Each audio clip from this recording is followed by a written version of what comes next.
इस बार गोली इसके सर के पार होगी।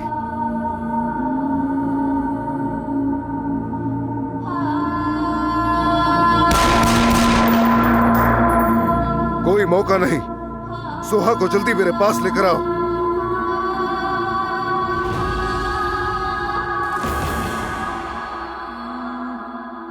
ठीक है, मैं सोहा को तुम्हारे हवाले कर दूंगी। हथियार नीचे करो। पहले मेरी बहन को मेरे पास लेकर आओ, उसके बाद हथियार नीचे होंगे।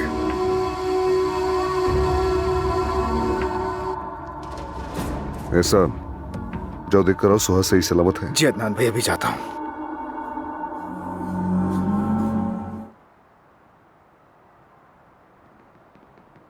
अदनान भाई, मैं बहुत डर गई थी। सब ठीक है, कुछ नहीं होगा, तुम डरो मत। तुम अभी तक नहीं समझे कि असल में हम कौन हैं? यहां से कोई भी जिंदा नहीं निकलेगा।